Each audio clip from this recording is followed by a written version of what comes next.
പ്രസിദ്ധമായ ചേർത്തല കാർത്യായനി ദേവി ക്ഷേത്രത്തിലെ പൂരോത്സവത്തിന് കൊടിയേറി.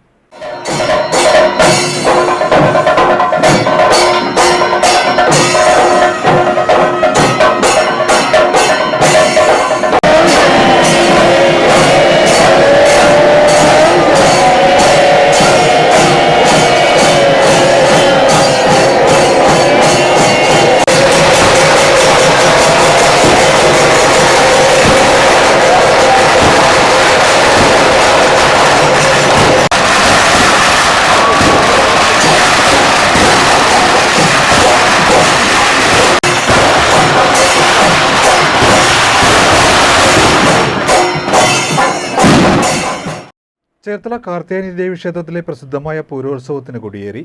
ദേവീനാമജപങ്ങളുടെയും വായ്ക്കുരവുകളുടെയും വാദ്യമേളങ്ങളുടെയും നിറവിലാണ് ക്ഷേത്രതന്ത്രി പുലിയന്നൂർമന ഹരിനാരായണൻ നമ്പൂതിരിപ്പാട് കൊടിയേറ്റിയത്.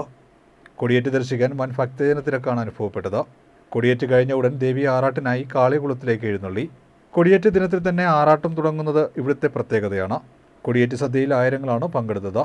അഖില ഭാരത അയ്യപ്പ സേവാ സംഘം ടെമ്പിൾ സൗത്ത് യൂണിറ്റാണ് കൊടിയേറ്റ് സദ്യ നടത്തിയത്. ചേർത്തല താലൂക്ക് NSS യൂണിയൻ വക ഉത്സവ ദിനമായ ശനിയാഴ്ച പകൽ 12-ന് പ്രസാദമോട്ട്, വൈകുന്നേരം 5-ന് കാഴ്ച ശ്രീബലി, തിരുവല്ല രാധാകൃഷ്ണന്റെ നേതൃത്വത്തിൽ 35 പേരുടെ മേജർ സെറ്റ് പഞ്ചാരിമേളം, സോപാന സംഗീതം, ഭജനാമൃതം എന്നിവ നടക്കും. പ്രസിദ്ധമായ ആയില്യം പടയണി ചൊവ്വാഴ്ചയാണ്. തെക്കേ ചേരുവാരം മകം ഉത്സവം ഏപ്രിൽ 9-ന് നടക്കും. വടക്കേ ചേരുവാരം പൂരം ഉത്സവം 10-നും ഉത്രം ആറാട്ട് ഉത്സവദിനം 11-നും നടക്കും.